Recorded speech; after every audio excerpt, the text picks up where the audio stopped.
Okay, so in the previous video, we went through an example on how to multiply matrices. There are some specifics to what allows us to multiply two matrices together. And so in this statement here, in order to multiply any two matrices, the inner dimensions must be the same. Okay, so if we look at this first part, this is what's in red, this first statement. So the inner dimensions must match.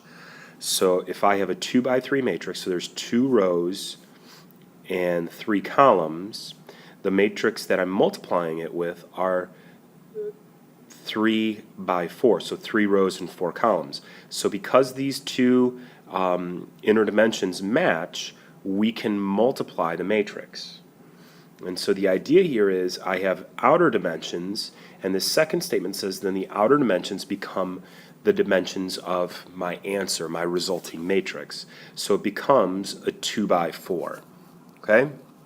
And so this is a very specific rule that we have to follow when we multiply two matrices together. So I have another that I'm going to pop up here, and it has and I'm not sure I like this picture as much as the other one. This is a little bit messier, but I have two matrices listed together. Notice the example that we did, they were both 2 by 2s. Well, this matrix that I have, matrix A, is a 3 by 2. And this matrix is a 2 by 4. So that means the inner matrices match, and my resulting matrix, so the product matrix, is going to be a 3 by 4. And because, if you notice what's in pink right here, these guys are equal to each other, the rows and columns match, so the columns of the matrix A and the rows of matrix B match, I can go ahead and multiply these together. This is a nicer example for the simple fact that you're seeing two matrices here. But the idea is inner dimensions need to match. And we'll go through this as I walk through the next example. And so what I'd like to do is look at this and determine if we can actually multiply these guys together. Okay, so is HG defined? So what I'm asking is, can I multiply matrix H by matrix G? So that means I'm going to take H times G. And so if I look at my dimensions, H is a 2 by 2. And if I multiply this with a 3 by 2, the inner dimensions don't match. So H times G does not exist. Okay? How about G times H? So if I reorder these inner dimensions match, which means I can multiply the matrix, so G times H works, and the resulting matrix would be a 3 by 2. So let's go ahead and walk through multiplying G times H. So that means I'm going to take my matrix.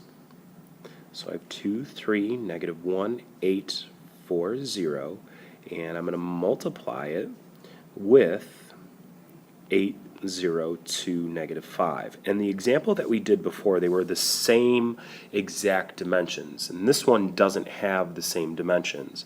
So what I like to do is I like to write, it's a 3 by 2. So when I first start these, I like to write the pieces that are going to be in my resulting matrix. And that kind of gives me a guide as to where I need to put pieces. And it helps.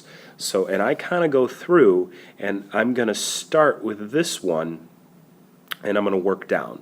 And that's just the process I go through. It doesn't matter, but it's somewhat systematic. And so I want to find, this is row 1, column 1. We talked before that in order to get row 1, column 1, I'm going to take row 1 from my first matrix and work with column 1 of my second matrix. Okay, so the rows from the first and the columns from the second. And so in order to do that, row 1, column 1 is going to equal 2 times 8 plus 3 times 2, and that's going to equal 16 plus 6, so that's 22. So that means this would be 22. I'm going to go ahead and just rewrite a new one here without the boxes. So that would be 22. Okay. So now, let me shrink this, and let me move things up a little bit here so we got a little bit more room. Okay, so now I'm going to go ahead and I'm going to get row 2, column 1. So I'm looking for this guy right here. So row 2, column 1. Okay, so that's this guy right here that I just circled. And that's going to equal -1 times 8. So remember, I'm taking the first part of this guy multiplied by the first part of that guy. And that's going to be -1 times 8 plus 8 times 2. And that gives me a -8 plus 16, which gives me 8. So this next piece is going to be 8. Okay? And I'm going to go ahead and continue, and I'm going to go ahead and work with this one. So that's row 3, column 1.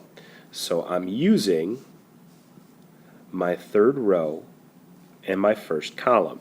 And I just follow this same operation. I'm going to take 4 times 8 plus 2 times 0, and 4 times 8 is 32.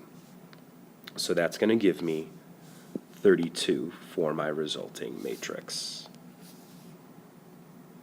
Okay, and now I'm going to go ahead. So if you notice here, what I'm doing is my work, just to kind of follow along, you don't have to do it this way, is that this represents the first 3 in that column, in that first column. Okay, so now I'm going to work on this guy right here. So that's row 2, column 2. So row 2, column 2 is going to equal, so I'm going to look at,